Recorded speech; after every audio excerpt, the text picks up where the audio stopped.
Yes, Elden Ring, the greatest obsession that any human being can have objectively, until Monster Hunter Wilds comes out. Ultra performance, the game knows my computer can't handle anything. But until then, I've been playing Elden Ring. No! Damn it, I knew I wrote too early. Working on this video, and attaining the most elusive goal for the people of my generation. And no, it's not a girlfriend. I have Latenna for that. It's something much more intangible. A career. Jokes aside, I'm not joking. There's plenty of runs you can do for Elden Ring, but today I'm only interested in one, a Latenna only run. Now I've actually made an entire playthrough on this already for the base game, with rules tailored specifically for that run of course. It's a bit less of a pacifist run like you'd expect, and more of a test to see how well Latenna can do. Latenna's ability in standard 1v1 combat is not great because she's essentially playing the game with a broken left thumbstick, but she has other qualities that make her pretty powerful. In summary, she can either safe spot a boss RuneScape style while you literally play RuneScape, or she can handle 99% of the boss's HP while you draw varying degrees of aggro. Sometimes you only have to draw aggro for a few seconds, if at all, and other times it is 100% aggro upkeep. The nuances for the run were as follows. I have to use Latenna for bosses. I cannot use a direct attack, no swinging a weapon or using offensive magic that inflicts damage on cast. If there is a situation where she's unavailable, I can use whatever means I'd like to get past it as long as it's done without direct attacks. I can still use items and buffs. I cannot farm normal enemies, though I can't control if enemies randomly die. And one more nuance I'll add, and that is I can kill special enemies that drop items without direct attacks, since this is an aspect of the DLC tied to progression. The reason I have the no direct attacks clause is because even if it's just punching or throwing daggers, it would be easy to keep the aggro off of Latenna. Drawing aggro without direct attacks forces me to play smarter on how to protect and position Latenna. It also just makes it a little bit more fun and interesting. How can I gaslight my enemies into thinking I'm the real threat? It's only war crimes if you do it during war times. Now before I jump into Shadow of the Erdtree, I have one more thing to get out the way. The sponsor of this video, which is no one. Which is fine because I do this for the love of the game and her. So let's get to the DLC. We beat Monologue pretty easily in base game using Latenna, so we should be able to just... Ah, I see. So you can beat base game with only Latenna without fighting Radahn, hence why the DLC is currently inaccessible to me. So in my eyes, he is three things. 1, he's not part of the DLC, so he's insignificant. 2, you can't summon Latenna for him, so he's incompatible. 3, he's a barrier of entry, so he's in my way.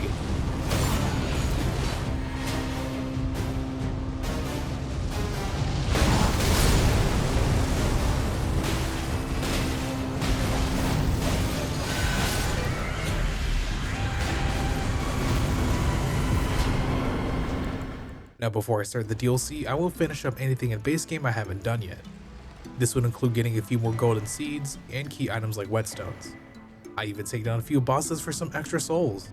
I'll top up my endurance, but I'll specifically be leveling my intelligence. This is extremely important for the run to work later on. This will also give me a chance to properly recap the strategy for using Latenna from my previous video. The most important factor in every encounter is the arena that we're working with.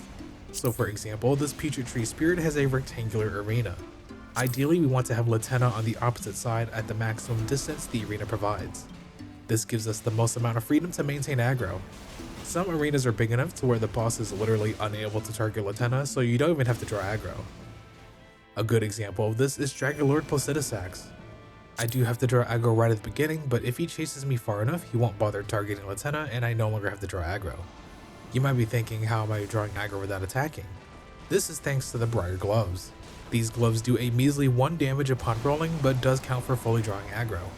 So as long as I'm naturally dodging into the boss, I'll maintain aggro just by rolling. Of course, that's just the arena. I've made this stat sheet to help summarize the other aspects. Don't worry, you don't have to memorize this, it's just a visualization for the other factors you might be wondering about. There's 6 factors I made up for each boss fight that are important enough for me to consider. The first factor is how the boss is modeled. Are they slim and really hard to land shots on, or are they really thick and easy for Latenna to hit? For example, Malenia is somewhat thin, or thick, depending on the context we're using. So Latenna shots would tend to miss, but Placidusax is a big and wide model. Next is their behavior. This is how the boss moves during the fight, especially during attacks. Sporadic enemies jump and move around a lot, while smooth enemies are easy to keep in one place. Both of these factors make up how accurate Latenna is during a boss fight. The higher the accuracy, the more damage he pumps out and the quicker the fight is. The second set starts with a type of mitigation. Just assume every boss at least does physical, but it's important to know any elemental damage or status ailments the boss inflicts. This will determine how I infuse my shield and set up my other resources. Mitigation is combined with the type of aggression we have to maintain. A highly aggressive boss will require a constant effort to keep their attention. This is usually for small arenas, bosses with big AoEs, or they just have a unfiltered and deep-seated hatred for Latenna. A normal aggression is right down the middle, requiring some aggro management but getting more relaxed with good positioning. Finally, a minimal aggression would be bosses with safe spots or with arenas that are so large you never even have to draw aggro. This is exactly why Latenna can solo Malenia. In my last video I had called this a preferred target range, but just know that farther is usually better. Both of these factors contribute to my overall survivability. Sometimes it's not Latenna that's the problem, it's me. Both the accuracy and survivability help determine how difficult a fight is overall. I'll have this summary for every boss and go over their arenas as I face them.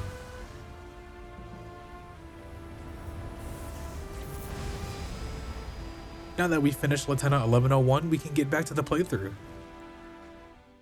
After Placidus X, I grabbed some more golden seeds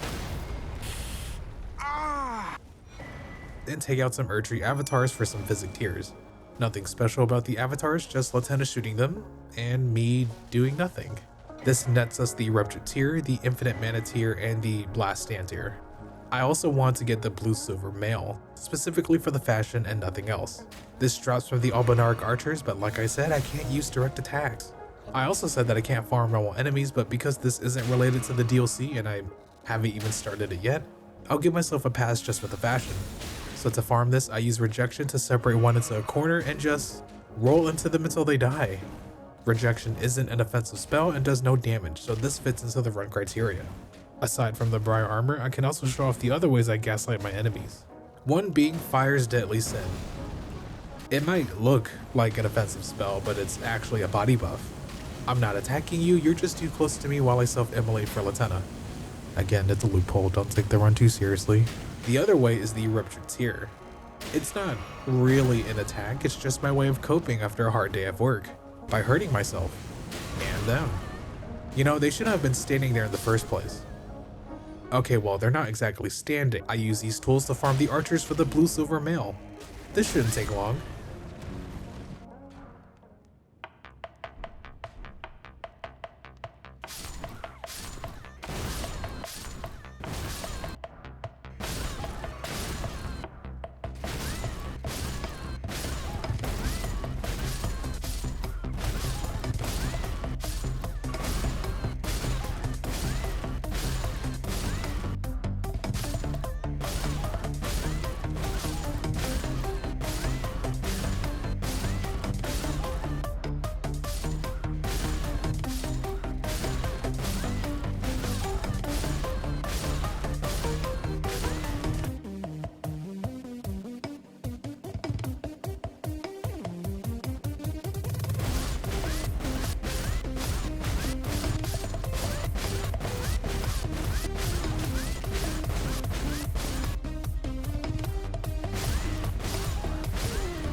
Over 100 kills later, I have the entire Blue-Silver Mail set and then some.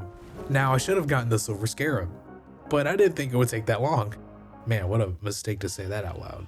The important thing though is that I have my fashion soul, so let's just move on to pretend the suffering didn't happen. And what better way to do that than to erase all the evidence that I ever did this in the first place. Now that I've obtained my peak male fantasy, I finished gathering upgrades like these golden seeds, the Crimson World Tier, and I also quickly set up Ronnie's questline. It's just a quick run through Carrier Manor where the only obstacles are Discount Loretta and Adula.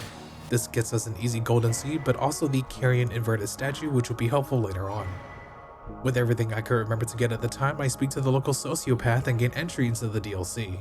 How I want to tackle this is to do as much interesting side content as I can first before doing the main story.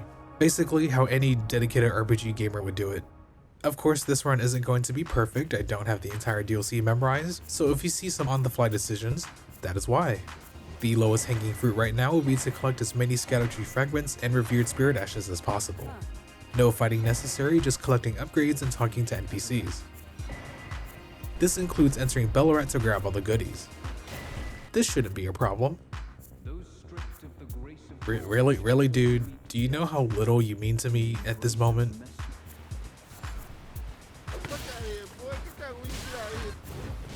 Alright guys, chill out. Just let me through. You can hit me as much as you want. Just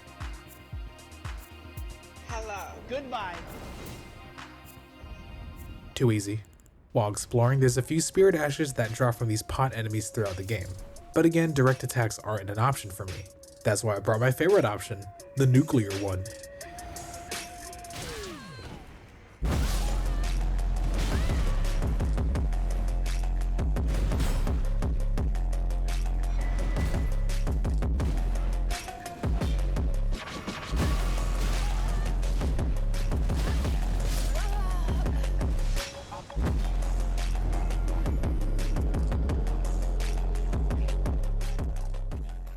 From all the gathering, I have a simple level 2 Scatter-Tree blessing, which is okay, but a hefty level 5 Spirit Ash blessing.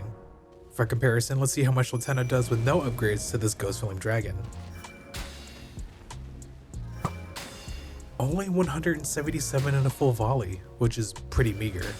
It's certainly doable, but we can be better. Now at level 5, let's see how she does.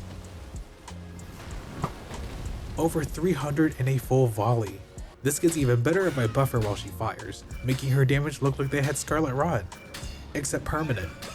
After a pretty solid test of Latenna's power, we get 120,000 souls for doing absolutely nothing. This brings us pretty close to leveling, and I go ahead and pop these consumables to top it off. With a solid foundation, I take on my first boss, the Divine Dancing Beast.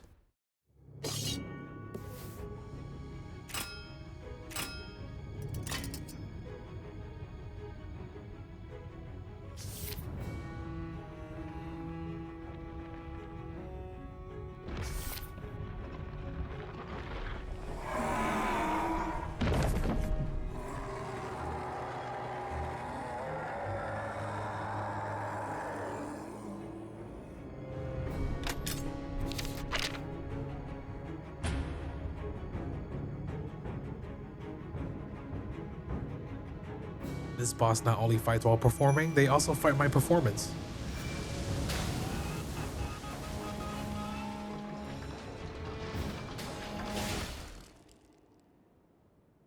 Are you kidding me? For a good number of bosses, it's best to just drop Latenna and allow her to take some damage.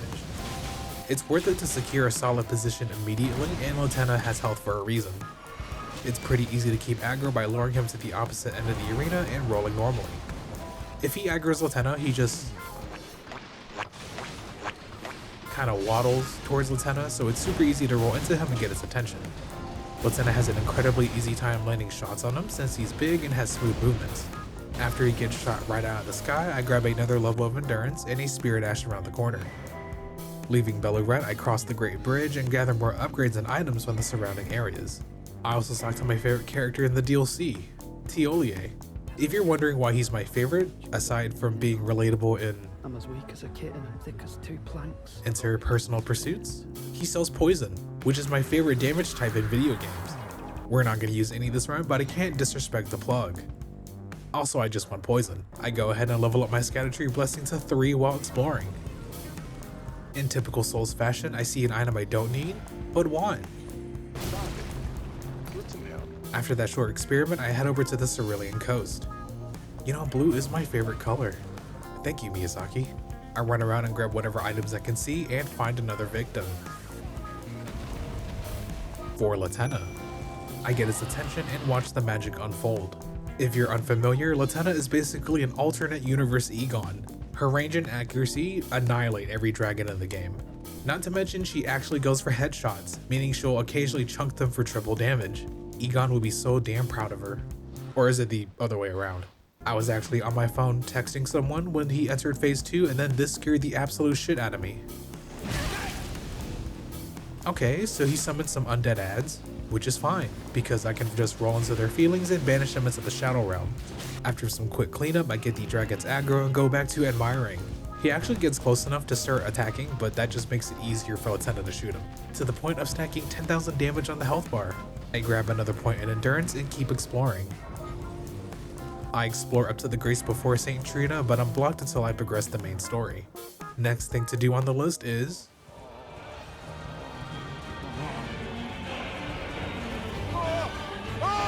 After listening to Igon's audiobook, I start progressing towards Bale. The first obstacle is the Ancient Dragon Man. If you'd like to pinpoint my age, I try to get him to fall off using an ancient tactic from Dark Souls 1. One that I remember from middle school. Of course, that doesn't exactly work in 2024. Good lord. It's okay though, because the modern solution of gravity does not care how it is reached, only that it has been reached. It's really not much except running through some enemies and making a few small drops. I prepare to face Ancient Dragon Weeaboo number 2. Funny enough, because he's naked, he gets staggered by everything, including the Briar Gauntlets. So it looks like the most awkward bout of tumbling, staggering, and him getting turned into a pincushion. I actually managed to keep aggro for the entire fight, so Latenna didn't even get hit. After a few minutes of the washing cycle, I top up my endurance to 50 and now I'll start leveling the intelligence. There's another dragon here, so you know what that means. More riveting gameplay. She actually takes a complete and full dragon breath here, which got me worried, but for some reason he gets inflicted with instant dementia and forgets how to breathe fire in a straight line again. You can also see the headshot damage going to work. After having almost 20,000 damage stack up on the health bar, Latenna claims another dragon soul. I talk to a fellow gaslighter and start leveling up my brain. The fullest sating of your hunger. Damn, I should be taking some notes here. Then I explore the hidden grave before heading up to Bale. There's a Tibia Mariner here that I forgot about, so I do the usual and summon Latenna. This is a pretty great interaction. The Mariner just slowly sails up the hill while eating arrows. It doesn't cast any spells, it doesn't attack. It just tries to ignore its problems while moving forward. Just like me in real life. Eventually it gets close enough to do the first thing it's supposed to do, which is summon Nightmare Fuel, but Latenna finishes it off right after it teleports. The next foe in this area is the Deathrite Bird. I actually despise this boss, but Latenna at least makes him a total joke. While she was doing her thing, she ends up crawling off of the hill, which was again a little worrying because that Ghost Flame Ignition move is just devastating. But the move collides with this tower, so she's actually protected from it.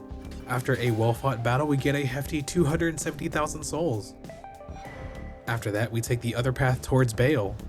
Of course, there's 2 dragons in the way here, so we do the usual and set up our Boffer's anti-air gun. Latenna, sweetie, could you shoot the dragon for me, please? No. So I don't know why this happens, but Latenna can't target either of these dragons normally. From the times I've tested it, she can target them under 3 conditions. One, if their hitbox overlaps with hers, whether it be flying close or landing near her. 2, with a cursed blood pot for the duration of the mark and for about 15 seconds until they lose the sight again. And 3, in retaliation to getting hit. She can turn in the general direction of the chaos, but she just can't fire for some reason. Thank you, Miyazaki. I run ahead and grab the items and the grace before returning to this encounter. So there's 2 things I've learned to make this work. One is to infuse our shield with fire, because that chip damage is like when someone asks for a bite of your meal and they inhale your food. And 2 is to systematically have Latenna take damage on purpose to have her retaliate, and heal her in between bouts of firing. I'll keep the aggro until she loses sight, walk up to her to heal her up, and then reposition myself to repeat the process. After one final cycle of using Holy Ground and using Great Heal at the last second, Latenna gets a 7th layer of 3rd degree burns. I almost get one shot and nearly lose all of my progress as I start sweating all over my controller, and Latenna takes her vengeance. And of course there's another dragon in the way. This gives me a good chance to explain another strategy to use with Latenna. I mentioned before that spindly or thin enemies are harder for Latenna to hit. Senesax is in that category because Latenna aims for the head, causing her shots to miss. However, if you align your positioning so that your movement is parallel to Latenna's firing angle, you increase her overall accuracy. If you go perpendicular, you can see the shots start to miss because the tracking on the arrows gets worse on a smaller target. Moving perpendicular is fine for repositioning though. In this case, moving parallel to Latenna's firing angle causes her shots to either be clean headshots or shots toward the posterior end.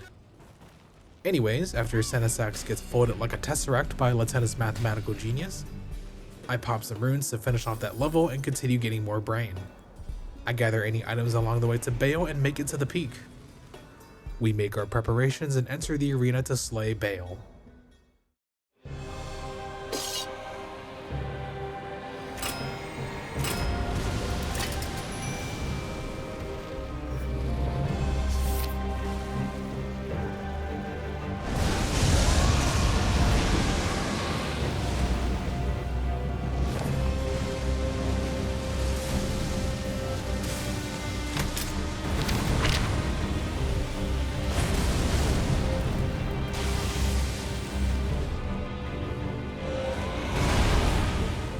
The positioning is still quite important because despite Baal being incredibly wide, Latenna aims for his head, making her accuracy a bit lower than you'd expect.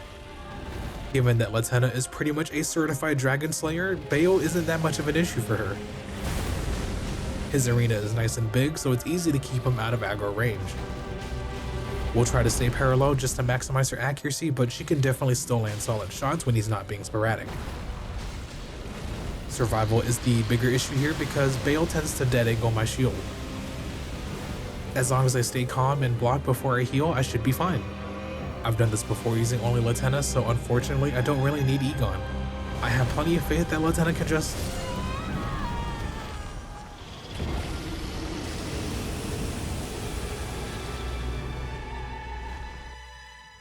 Have you come to take more from me? Was my other half not enough?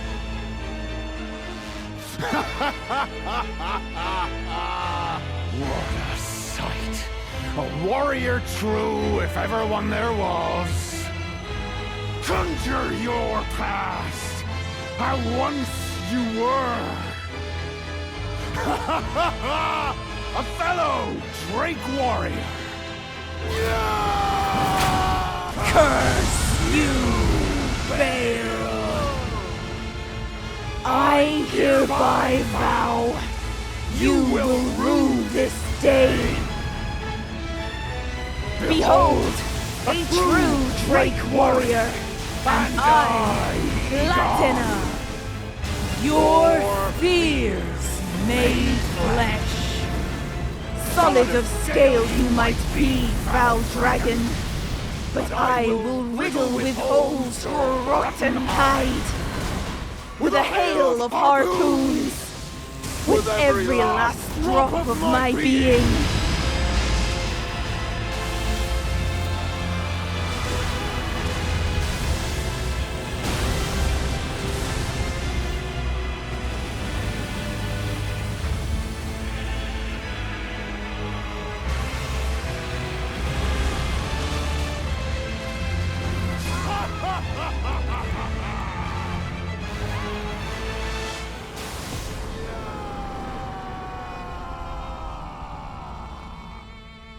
Baal the Dread,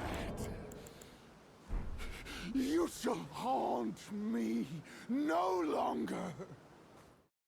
It's not a question if Latenna can beat Baal by herself, she absolutely can. I just wanted to see how the fight goes with 2 dragon slaying archers at my side. From here on out, Latenna will carry Igon's dragon slaying spirit for the rest of her journey. This completes this branch of exploration, and before moving on, I talk to every NPC to catch up on the quest lines. The most important of which is the black syrup for Tiolier, not because it's practical for anything, it's just the good shit for my favorite plug. So you're telling me, for 30,000 runes, you give me nothing but the sleep release of death? The weed will have you in purgatory screaming for eternities. We go ahead and explore Castle Ensis, grabbing every item and upgrade along the way, most of them being Scattertree fragments, which we're gonna start needing. Just like Bayo and the dragons, we'll need to infuse our shield with the appropriate type, this time being magic, so we'll just set that up here. So back to base game we go. We grab the Glintstone Wet Blade for magical infusions. With a fantastic 96% damage negation on our shield, we should be just fine for Latenna.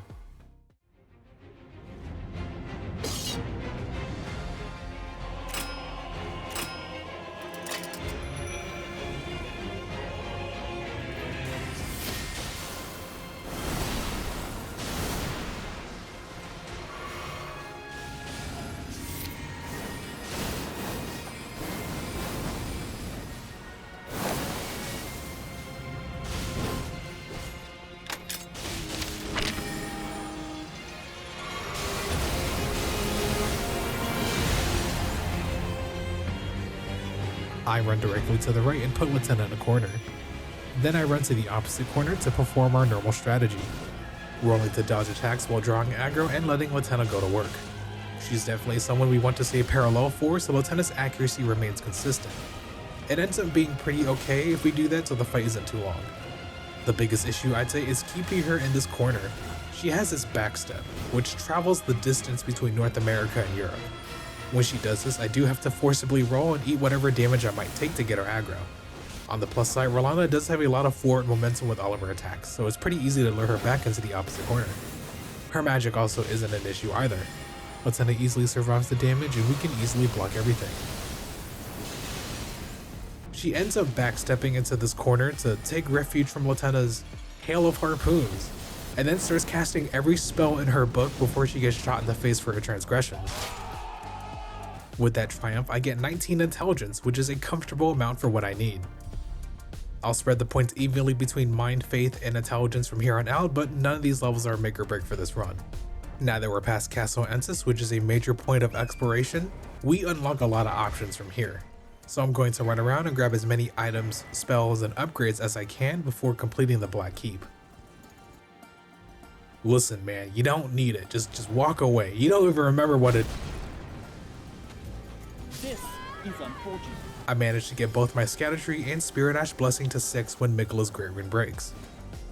After that, I go back and clean up all the NPC dialogues, notably Moore's dialogue because... Must we be sad forever?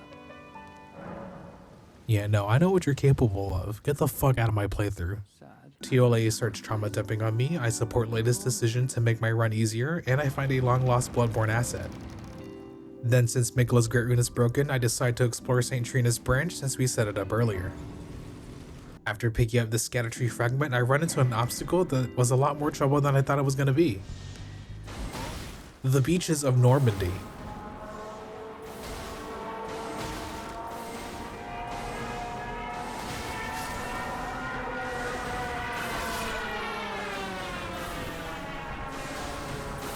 At first I tried using war crimes to deal with this first one so I could just run past the others, but then I realized they actually get knocked down, so I use rejection to push them out of line of sight. No need to push them into the abyss, I just need them to not hit me. Hey man, I don't want no trouble.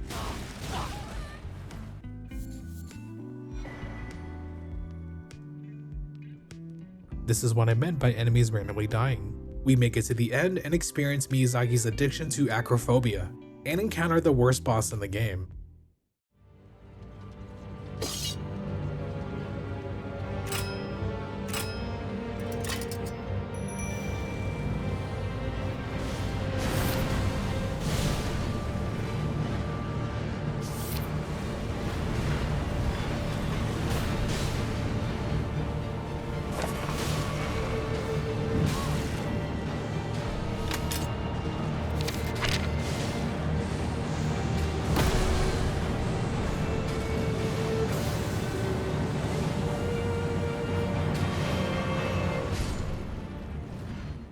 Obvious bias here, but this is the worst boss in the DLC. Bosses that have unintuitive and unnatural movements are the ones that I hate the most, because they prey on the player's natural instinct to dodge. It's okay if it's 1 or 2 attacks, you can wire your brain to dodge based on timing if it's a few moves. But if the entire boss is weird, then it's unenjoyable to me. It's fair and doable, don't get me wrong, I just don't have fun with it. Moving on, Putrescent Knight is okay with Latenna. Latenna's accuracy is low, and there's nothing you can do about that because of the way his body is shaped and the way he moves. I don't even try to get any angles going, I just play to keep his aggro, which is still very awkward. The best way I can describe it is that he moves like a knight piece in chess before doing anything. Half of the fight is me just catching up to him. He's really hard to lure away once Latenna draws his aggro, meaning I have to keep him as far away as possible. Latenna's accuracy is low anyway, so being far away doesn't change much. After Latenna helps me with my personal issues, we meet Saint Trina, the ultimate plug for my poison addiction. Wait a minute, this poison ain't shit. From here, I can explain why we needed those points in intelligence with Teolie as my sparring partner. So 19 intelligence is the bare minimum to get access to this exact spell. Law of Causality. Law of Causality requires 29 ints, but we can boost to 29 from 19 pretty easily. We can either use the intelligence boosting tier for plus 10, or combine Marika's Sorcio and Ranni's Talisman for plus 10 as well. Ranni's Talisman requires that we partially do her questline, which is why we needed the carry and inverted statue earlier. With whatever method we get to 29 intelligence, this is the strategy. Law of Causality counterattacks after receiving several hits in a short time span. In accordance to the nuance of no direct attacks, this is necessary for the few encounters we'll need to complete where Latenna simply isn't available.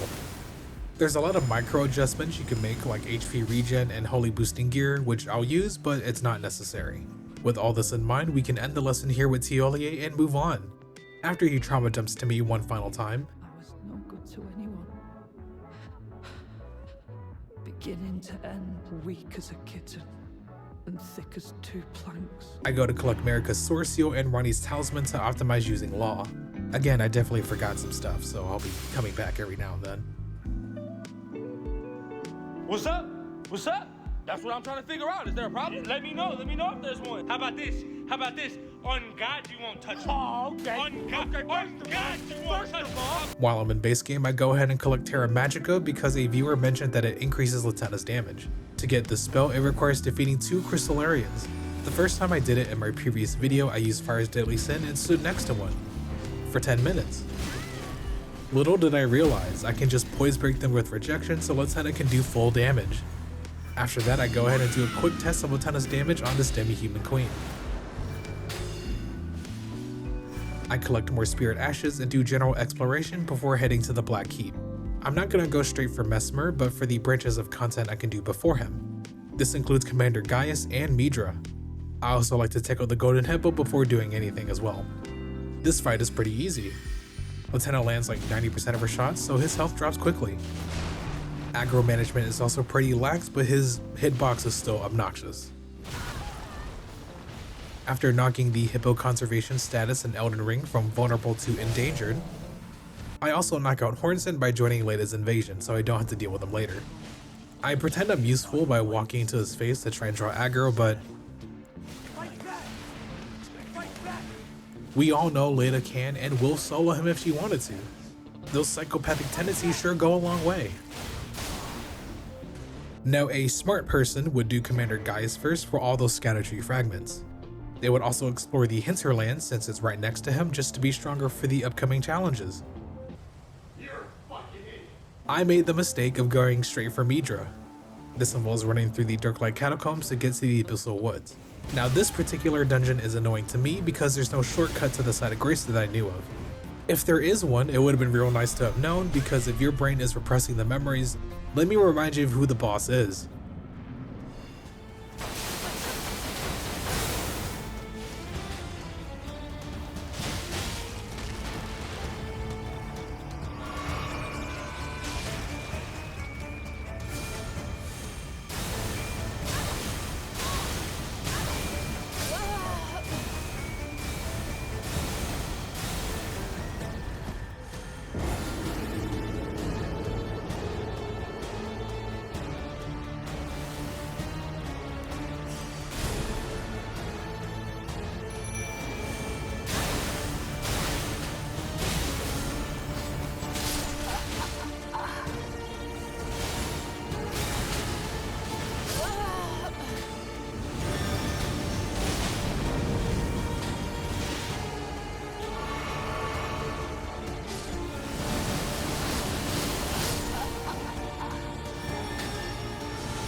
The biggest factor here is keeping Jory's aggro because about half of his spells will 100 to 0 Latenna.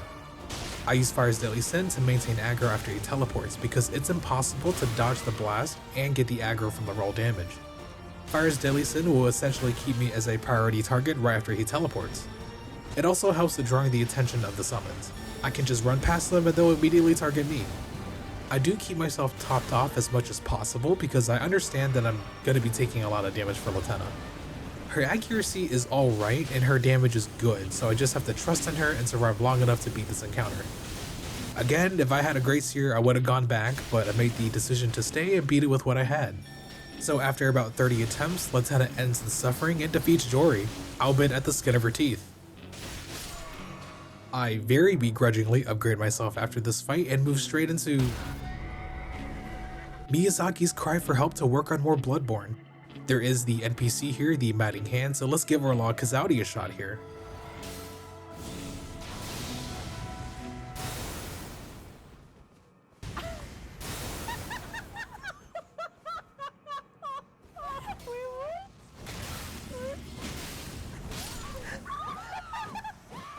I do have another tool that viewers have often cited in my last video, the Almighty Bewitching Branch.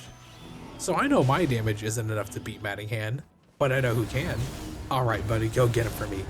Show him what pain damage Skaven can— Oh.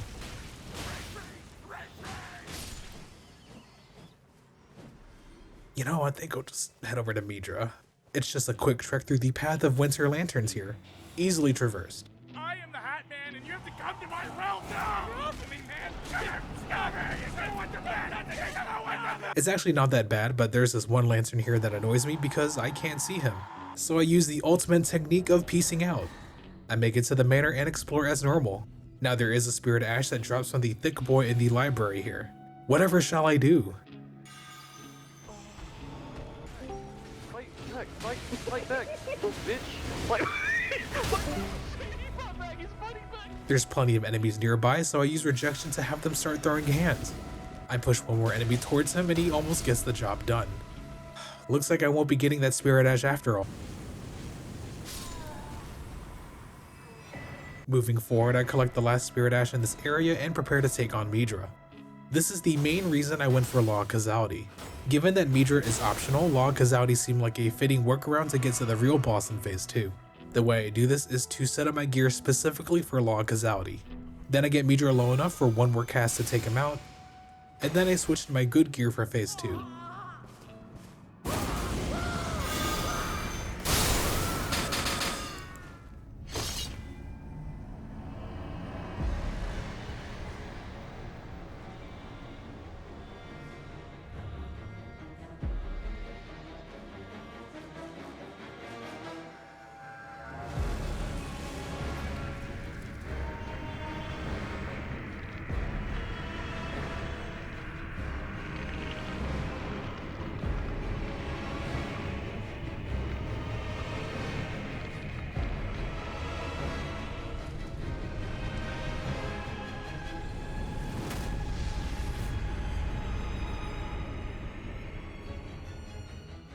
Midra is definitely amongst the hardest bosses to do with Latenna. He's very thin and sporadic, though not as much as Beatrice Knight. We absolutely have to employ the parallel firing ankle strategy here to maximize Latenna's accuracy. Thankfully, his arena is great for setting that position up. We want Latenna to end the fight as quickly as possible because Midra is difficult for a tank or a blocking bow like mine to survive. For this fight, I also make an adjustment to my fashion and wore the Ronin set instead. I know, it's blasphemous, but the higher focus makes it so that I can block one combo of frenzy attacks. After the frenzy combos, I can eat a clarifying bullets to clear out the madness. As for his big nuke, I use Raptor in the Mist to avoid the explosion. The move is unblockable from what I can tell, and running towards Latenna is counterpart to our strategy. This helps me control the positioning for the fight and to survive.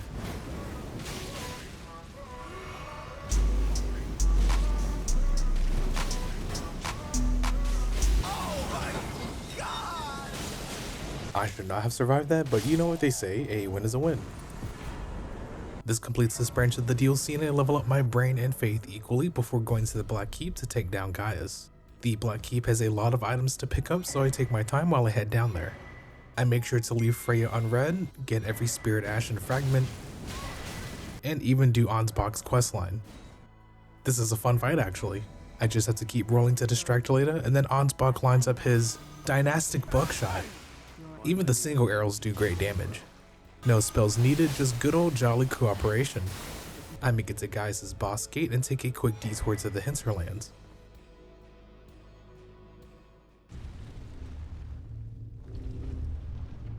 There's 2 tree sentinels at the entrance, but this is Latenna's ideal arena.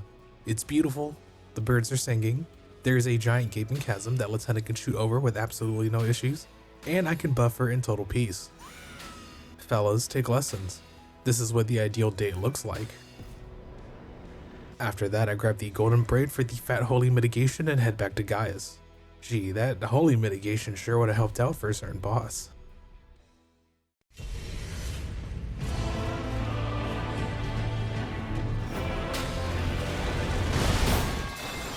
Gaius is actually a pushover, a total joke with Latenna. Latenna's accuracy is a bit lower than you'd expect because Latenna aims for Gaius the rider himself and not the boar. Gaius' body shifts around as the boar moves, but the fight is still relatively fast. When he charges at you and you block, the animation of you flipping backward actually fully triggers the Briar Gauntlets, meaning you can draw aggro without even having to roll. The arena is also huge, so it's easy to lure him away. He's still annoying as hell, but this is a lot more relaxed than... Yeah.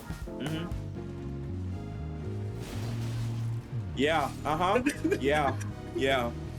Everybody that's fought Mesmer and raged their entire life out, they were like, after they killed him, they were like, okay, you know, I learned, I understand, there's nothing fun about this boss. After Latenna proves her Albanarg supremacy, I collect the cache of Erdtree fragments, collect a few upgrades in the open world, and get ready to take down Mesmer.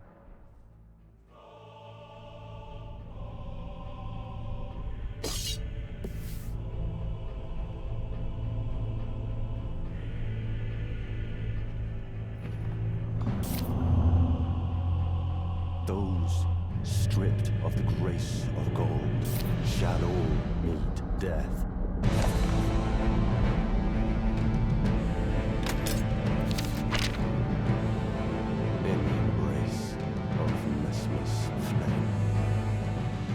We want to summon Latenna straight upon entering the arena.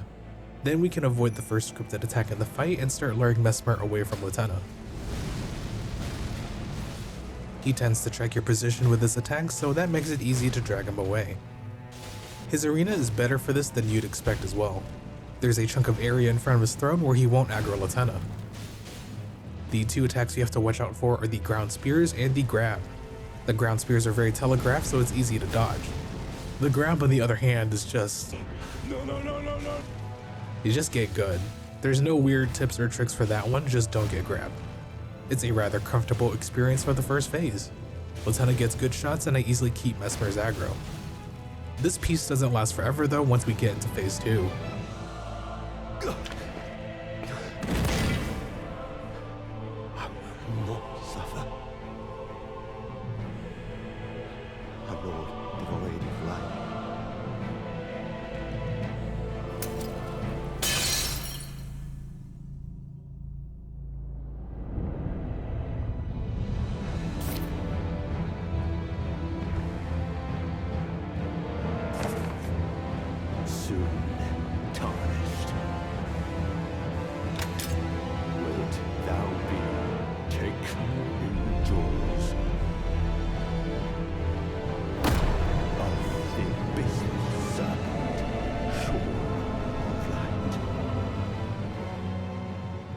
Phase 2 features noticeable changes that we have to adjust our behavior for. The main and most obvious change would be the new snake attacks. The snakes tend to be difficult to block because of how batshit chaotically they move, so I have to mix in dodging when it's not guaranteed I'll block it. Mesmer's model also becomes spindly and his movement is more sporadic, so Latenna's accuracy suffers a bit. Unfortunately, we can't play parallel to increase our accuracy because of his sporadic movement. His dash attack will bring him very close to Latenna if we're positioned poorly, so it's better to play it safe and keep our backs towards his throne. We'll have to accept the lower accuracy and survivability, but it'll play out well if we stay consistent and calm. You know, I always thought Mesmer was rather easy despite being the face of the DLC, even easier with Latenna. I mean, what did I expect? People always overrate the difficulty on bosses. Smoked a new off his meat came right off the bone. After a battle with accurately measured confidence, Latenna claims her victory over Mesmer. We're quite close to finishing the DLC with only Rao and Enir-Elim left to go, and some optional areas. This would include Scattertree Avatar, the Mother of Fingers, and any smaller side bosses. I set everything up by exploring and grabbing graces before any content, so the beginning of Rao, the Scattertree Avatar, and the Finger Ruins. I do the first Finger Ruins before moving to the one in the hinterlands. Next to the Gracer is a Falling Star Beast, and like I said, this is Latenna's domain. There's a wonderful little sniping spot and perfect view of the Falling Star Beast. Latenna peacefully practicing her archery from atop a ledge. Truly a scene of poetry. Okay, so this time I'll keep Latenna buffed up because we love seeing big numbers. It's so satisfying to see the headshot damage on this guy, like goodness gracious. He takes like 3 headshots for 1000 damage per volley, and then after that he realizes there's no longer a point. He stops moving as if he started channeling learned helplessness. After that wonderful show of skill, we head up to the Finger Ruins with absolutely no issue. Okay, just a bit of a goof, I can just keep moving. Yeah, that's why you missed, loser. Now it's just a clean shot towards the... Okay, finally, after clearing these ruins, we can move towards the Mother of Fingers.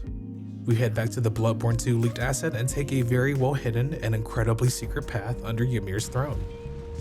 There is an invader here, the edgelord Anna herself, who doesn't realize her real enemy isn't me, it's gravity. After that, we head up to the last Finger Ruin, and this brings us straight to the Mother of Fingers. Okay. Yeah, this isn't really a fight. I can summon Latenna however I want, and Meter has absolutely no mobility. She has 1 or 2 minor gap closers, I guess. Meter will also cast spells if you're far away, while standing still, while Latenna has perfect line of sight. I'm not drawing aggro, I'm not protecting Latenna, I'm just ignoring the boss. Latenna gets Meter banned from her Discord server and we move back up. Just like before, there's another edgelord here that we can fight. Latenna can't be used for this, but maybe with Law of Causality we could...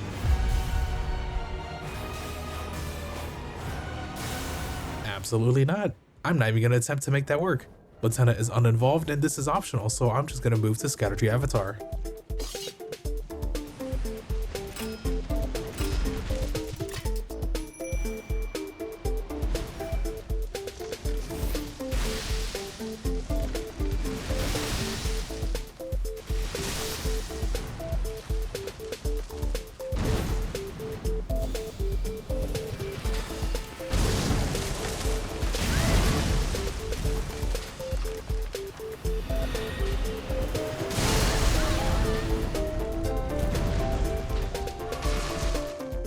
I honestly thought this boss was going to be a bigger problem than Jory, but to my pleasant surprise, it was okay.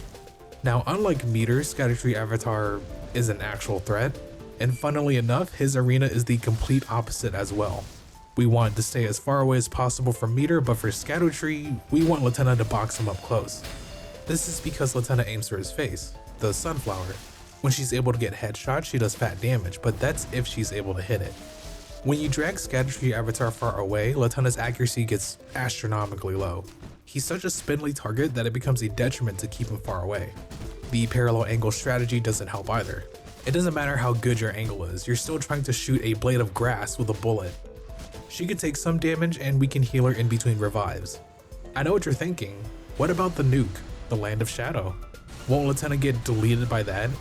To be honest, I don't know. I've never seen her get hit by it.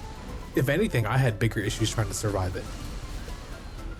After weeding out Scattertree Avatar, I head back to Rao to progress towards Enir-Elim and collect every juicy upgrade that's located here. There's quite a couple of one-off enemies that drop upgrades, like this hippo, so we definitely need to take him out. I heard what you said. Interestingly enough, Latenna can shoot through the wall here. Now, I'm just gonna save you the trouble, because in the words of a wise monk, I have the orientation of a goldfish.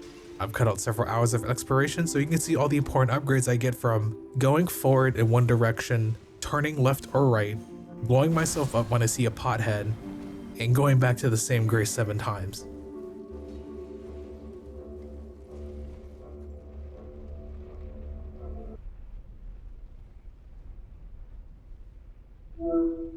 Hey, Latenna? Yeah, I'm in trouble. Can you call TLA to pick me up? No, it's Torrent. Yeah, he's not gonna be moving for a little bit. After being lost in Rao for hours, I prepare to fight Ramina. Before we do Ramina, I make sure to bring the resistance tier because it not only increases resistance, it also cures rot. Imagine using cures for ailments as intended. Ramina is as cookie cutter of a Latenna fight as it gets. Latenna shoots the boss, I keep the boss on the other side, and then it's just survive and win. The only exception being the absolute vitriol that Ramina has for Latenna at the beginning of the fight. Like, I drew aggro like I always do, she just didn't care. With a little bit of finesse, I managed to calm Ramina down, somehow, and get her away from Latenna. I pretty much just eat the rot and then use the physic to clear it so I don't lose momentum. Once she's far away from Latenna, it's standard play from here. After that domestic dispute, Ramina is forced to stay 100 feet away from Latenna at all times. And that gives us access to the final area of the DLC. At this penultimate stage of the DLC, I'm going to do one final sweep across the map to gather anything I missed before finishing the run. One piece of gear I wanted to pick up specifically is Mor's Great Shield. After gathering any lingering upgrades, there is one more optional boss I wanted to do, the Divine Dancing Beast in Rao. I quickly found that drawing aggro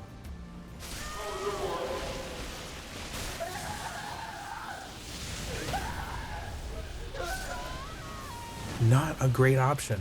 The best way to handle this is to zigzag around the pillars while Latenna gets her shots in. Latenna's accuracy is great otherwise, and she turns this tedious encounter into a lo-fi beats and chill one. After this quick little detour, me and Latenna ascend to the final area of the DLC. We can focus entirely on exploring Enir-Elim, which has a ton of upgrades to grab. I know I say this a lot, but there's nothing special when it comes to this because none of it requires fighting. Just a lot of spamming the Y button and running away in fear. There's also one Spirit Ash that drops from the Thick Boy here, but how will I beat him? You see, that's the neat part. I can't do it, but they certainly can. After watching a screenplay of Julius Caesar, we make it to the penultimate encounter before the final boss.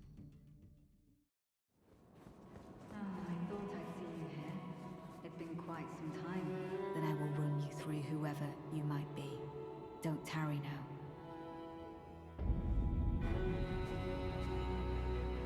Don't you dare approach Mikula the Kind. Needle Knight Lena and Dryleaf Dane will never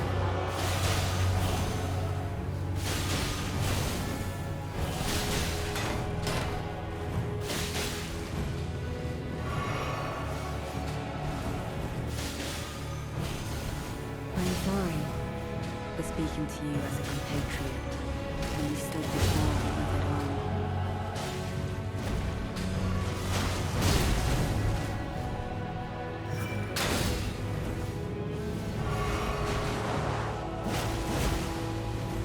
By way of apology, I will reveal the marrow of mercy.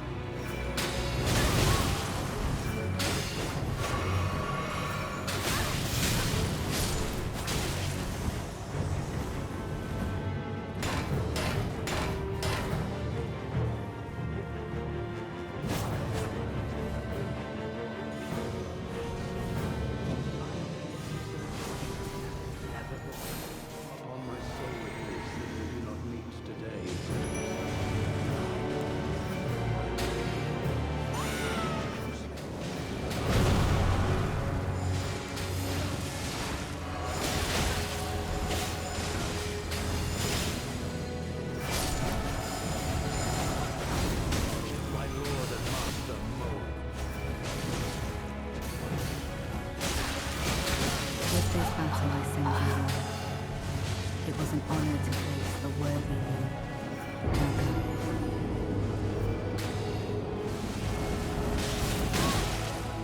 Kindly make the world ancient.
I'm sorry for speaking to you as a compatriot. You're the marrow of my soul. Its needles that stiffen.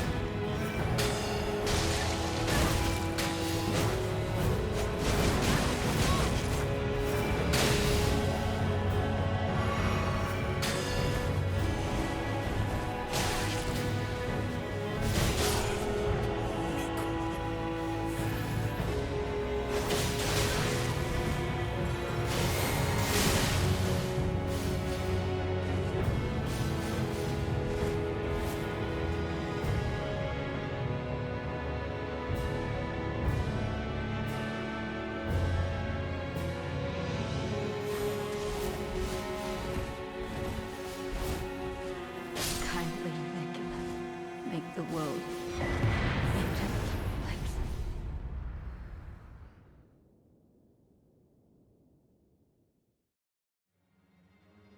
It's time for the final boss, Promised Consort Radahn.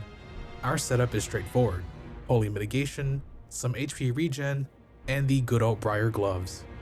This is it, the final step before the end of our journey. My loyal blade and champion of the festival.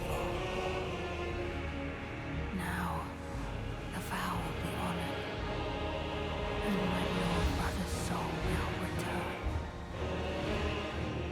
so that he may be my consort.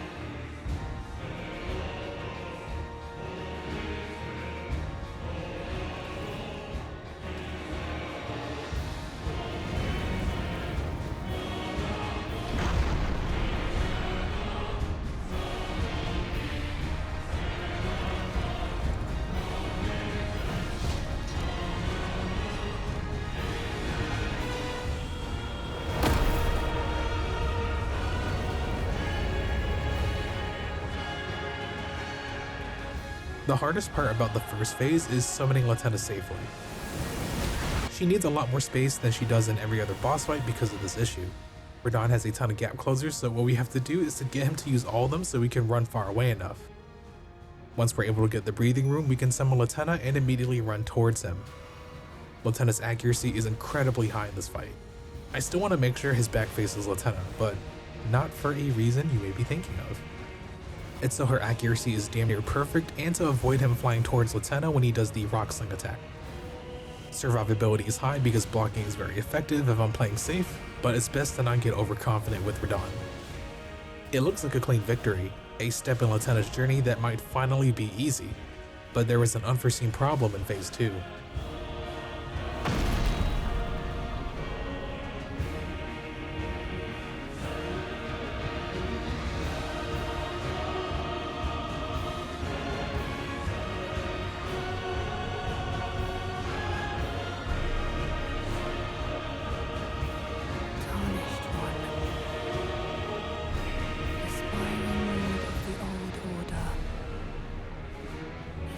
Known sin, if you grieve for this world, then yield the path forward to us.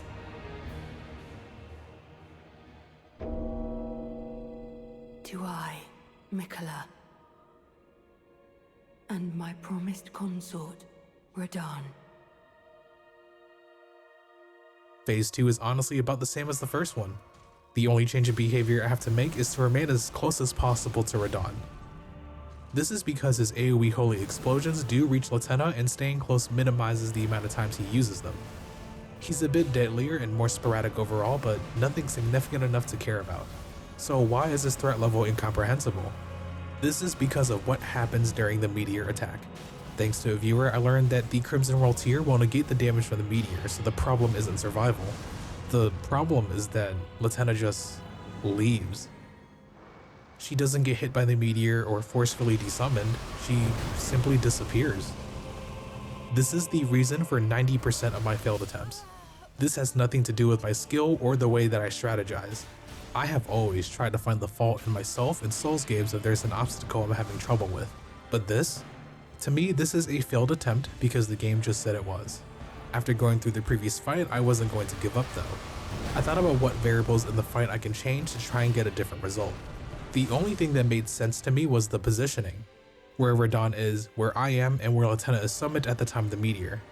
I tried to change nothing else so that this is the only variable in play. I did every fight the same exact way. No attacking, no spells, keep Radahn in the middle, and Latenna deals all of the damage. How many attempts do you think it took for me to see a difference?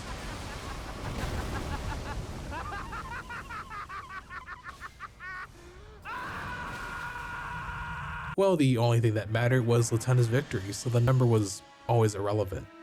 Within that illogical and obsessive desire to find the end, I saw a glimpse of what it could be. A single spot in the arena.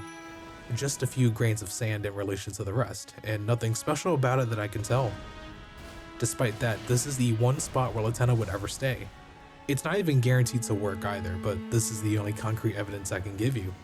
If you'd like a more esoteric explanation, maybe it has nothing to do with the positioning. Miquella is considered the savior of the Albinarics. The land of the Erdtree is where Latenna and Lobo began their journey, where the impure and the rejected could find acceptance, where she was given her duty to create life for all the Albinarics. But now, because of some tarnished she had put her faith in, she's forced to face the very one who gave her kind such solace. At Journey's End, Latenna had two choices.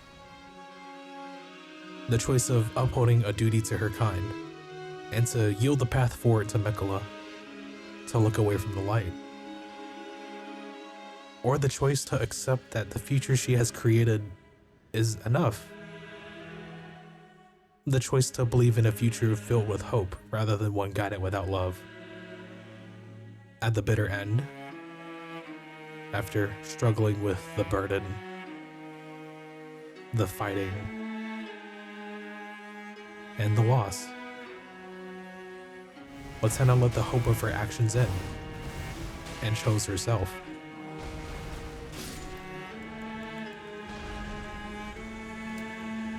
With the fighting finally done, I can set out to fulfill what was always meant to be.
I would like to thank everyone that was involved in this video project with me.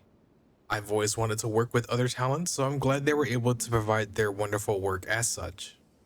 The amazing artist for my character avatar and Latenna, the fantastic voice actor for delivering Latenna's monologue, and my friend and animator of the 3D Latenna models. I'm well aware that this video is pretty overcooked, but I'm glad I was finally able to deliver it. To any viewer that's been waiting, I'm very sorry that it took so long. Unfortunately, there were other priorities, but thank you to all the viewers who have been supportive. This is my little slice of content creation, and I'm glad people have given me their kind words and criticisms. It definitely takes a lot to overcome the self-critic that can be inside of you, but seeing those handful of nice or funny comments really means the world. I mean, I didn't expect to get 1,000 subscribers, let alone 3, so I'm going to be very grateful for this no matter what. Please subscribe and join my Discord if you'd like. I love to play with or teach people how to play games like Elden Ring or Monster Hunter. And believe me, I am more than happy to guide you on Monster Hunter. If not, feel free to join just for the camaraderie. But that's going to be all from me. Thank you again for watching.